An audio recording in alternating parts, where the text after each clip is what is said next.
Hey guys, what's up? Amir Reiter, Transform Sales Podcast, software demo review series where we try to save you a bunch of time by creating very specific demos for very specific listings with use cases. And today, Frank Sondors is our guest. He is the CEO of Salesforge. You might also recognize Frank because he's got InfraForge and a few other products that are in the business of helping people make money. Frank, what's up, man? How are you? Appreciate you joining again. Hey, Amir. Thanks for having me again for another session.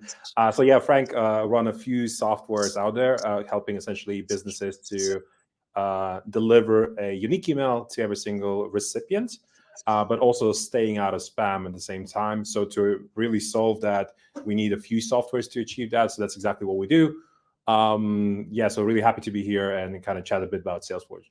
Awesome. So let's talk about like a specific use case, right? Let's talk about how B2B companies use Salesforge to deliver cold email, high volume cold email without hitting the spam box. A lot of people know that emails changed, Outlook and Gmail put new rules.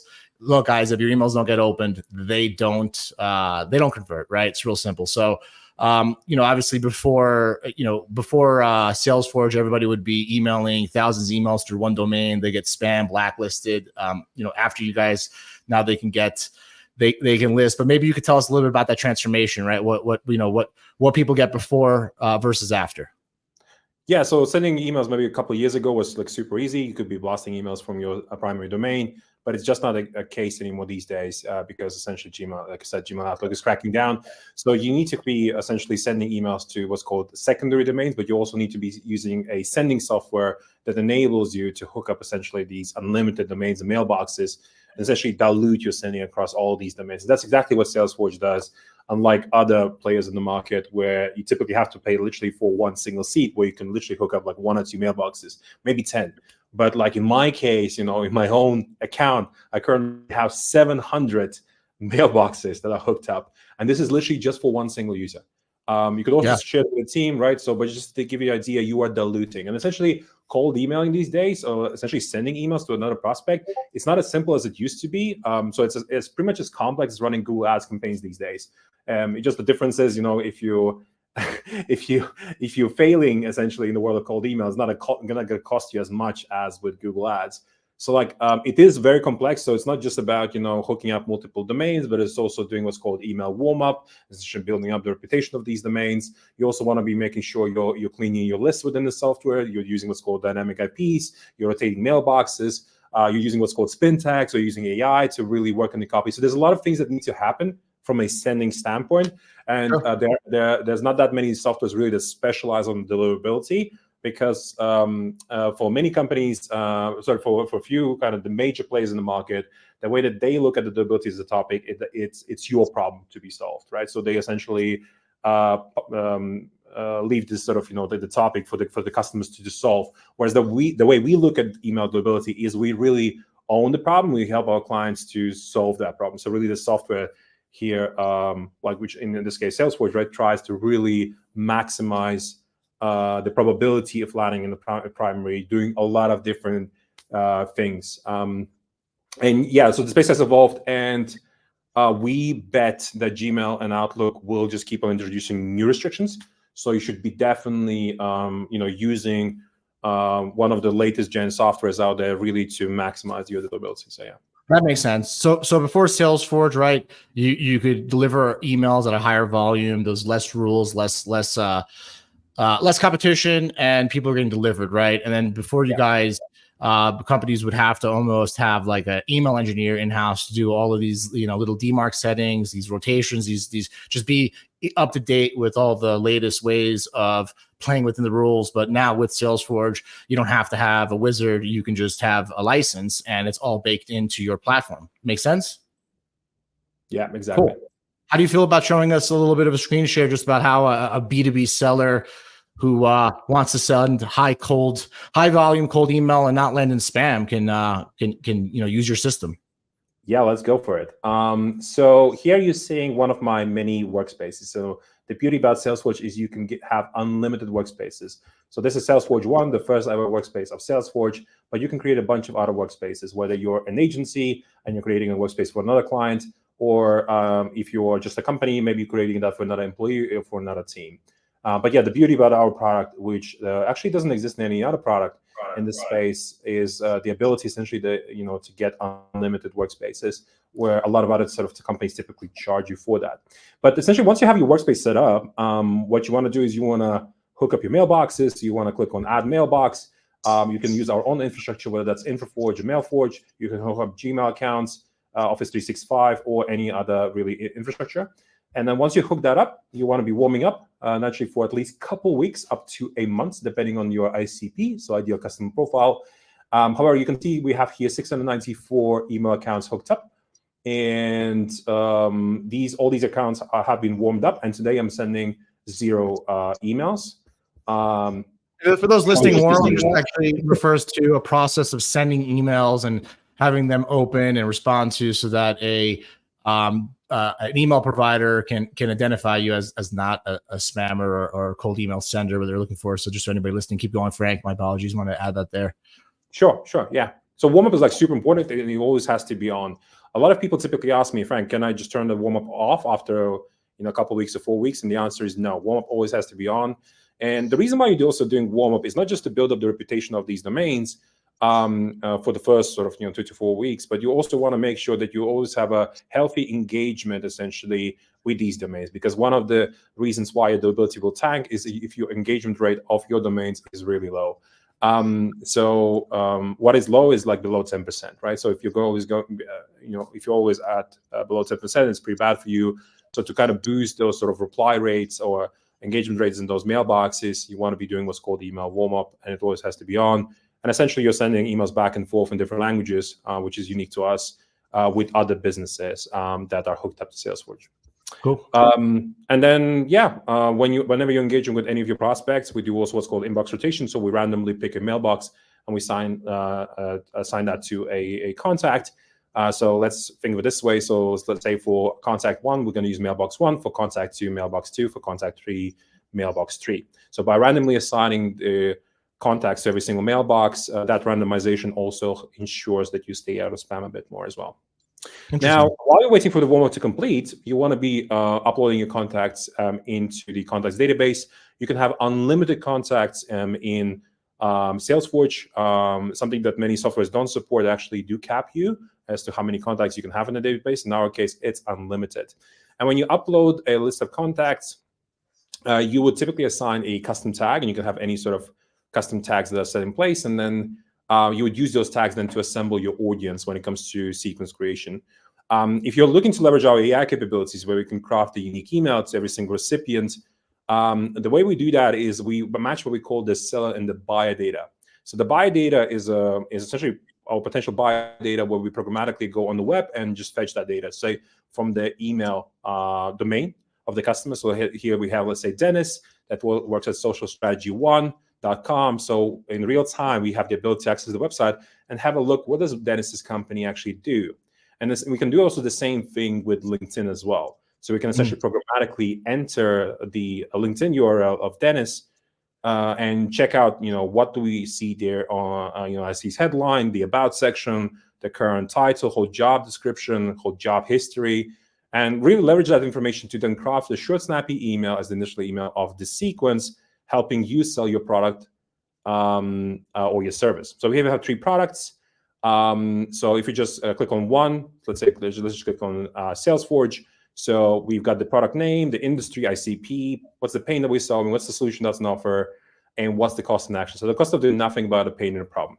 And that's something that you can do in multiple different languages, whether you are in South America, like Amir is right now, and you want to be writing emails in Spanish, Portuguese, and stuff like that, or some other European country like France, right? So you can essentially insert the French version of the same product, and essentially our system is able then to do computations in those languages. So and correct me if I'm wrong for those listening. So your system, besides from warming up and managing the email boxes, it's also able to help with the content and randomizes the body and the subject line, but it does it with context by actually analyzing the website from the email address or the LinkedIn profile. Exactly. Yeah. So in the future, we're going to have other data sources like CRM data, so your own kind of data, and a bunch of other data sources that we're looking to include. But right now, there's a couple which are typically the most important ones. Now, So yeah, the system then programmatically matches these two data sets, what we call the sell data and the buy data, and then we do a computation on top of that in any language. And this is what allows us to deliver a unique email to your to every recipient. So twofold benefit there. One, it improves your deliverability, because one of the reasons why your emails may land in the spam is due to templates being sent. So essentially, if a lot of people report your emails as spam, let's say in the Gmail ecosystem, then Gmail learns from that. And it's essentially you start landing in spam, not because of your domain or your IP address, etc., but actually because of your copy. So you want to be making sure that you're essentially sending fresh content, or as fresh as it gets. So one way to do that is leveraging AI, right, where every email is unique as an initial email of the sequence. But there's also another way, which is what's called spin tags, where you're randomizing the content. You're saying the same thing, like, hey, hi, hello. Now, the other part here, like super important, and that's the direction that we're moving. We're also just about to roll out our autonomous sales capabilities, where the software can be operated on autopilot, literally end-to-end prospecting, which is fully automated. And that's something that we're rolling out shortly. But essentially, what you're seeing here in front of you is where we have updated some documentation about essentially our business. And then our system essentially learns from that documentation and is able then to craft a lot more, better replies, and also additionally also really great email copies.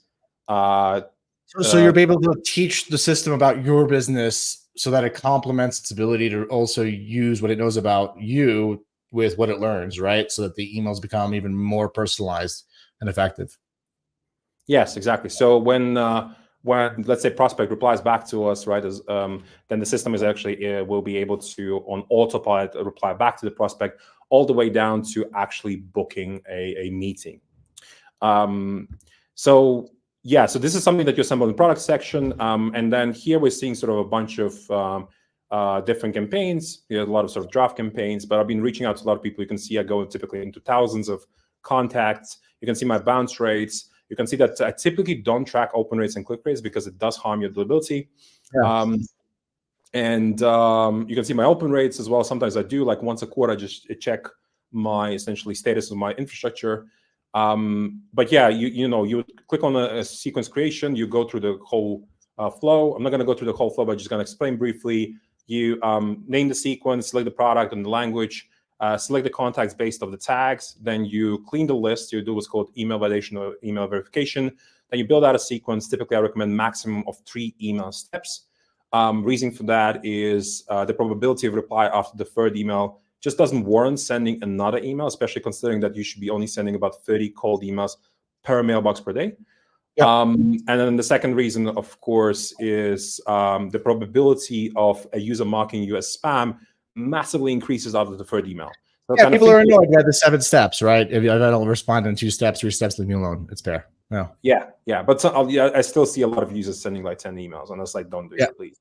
So I would say, fire away like a sequence of 2-3 steps over a period of 2 weeks. Then if there's no reply, then only engage after a quarter or so.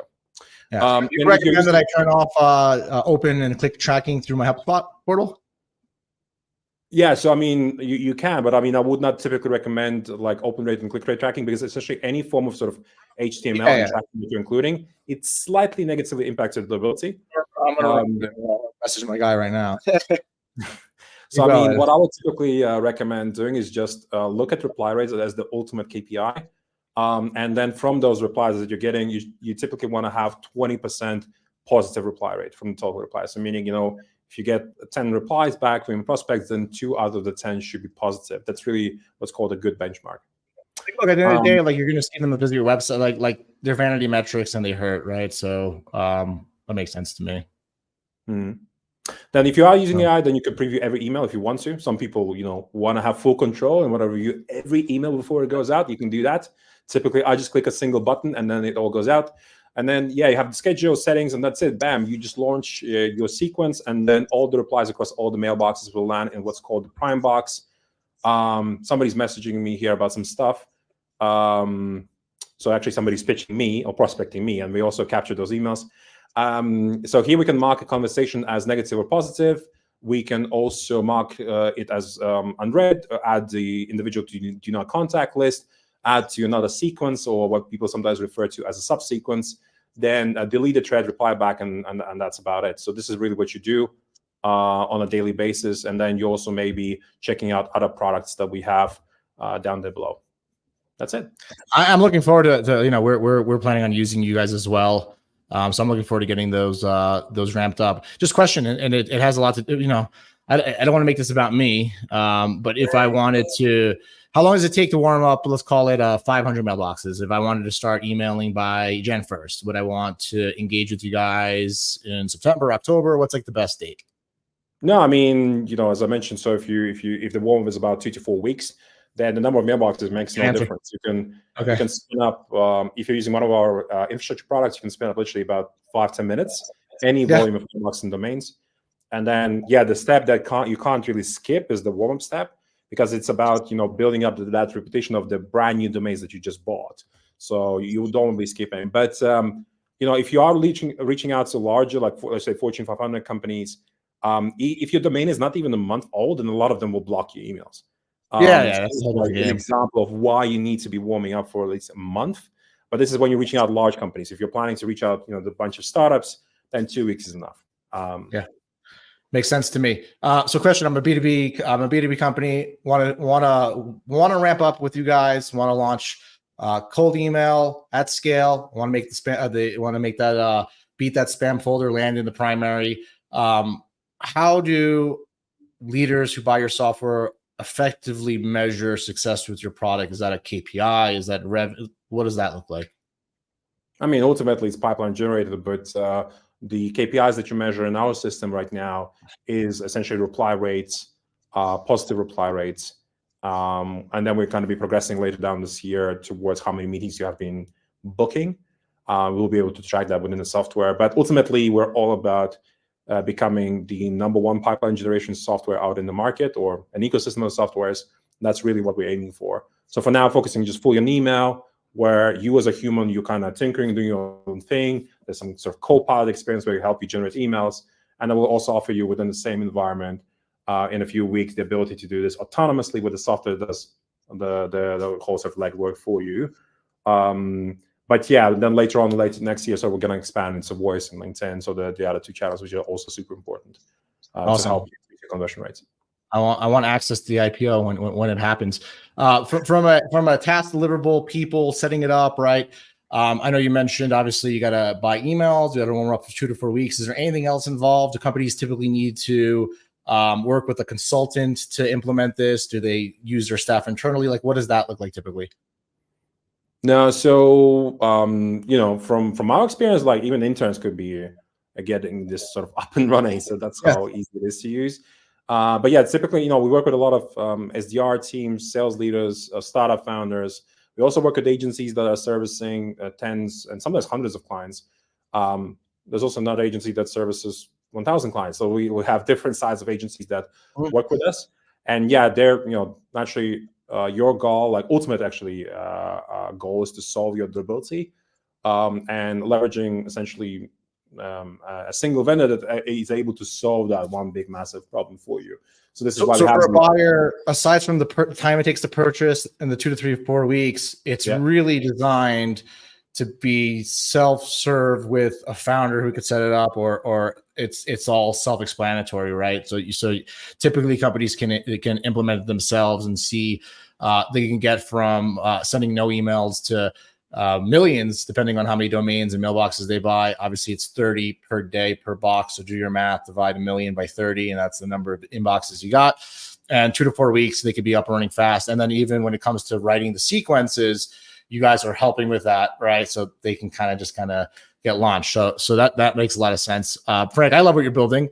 You know, after this podcast, I'm going to be talking to you about how many licenses we need, because we do need to get cold email going on. But for anybody who's checking this out, obviously, as you know, we are a marketplace, and you can visit you could visit a Salesforge with the link below in the description. But for anybody who wants to kind of follow you, connect with you, where do they find you? Is it LinkedIn? I think it's LinkedIn. I remember.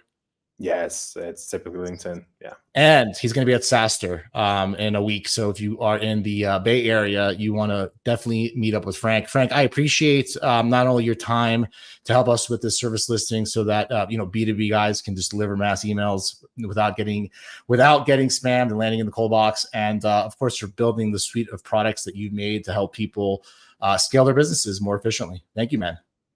Cheers, Amir.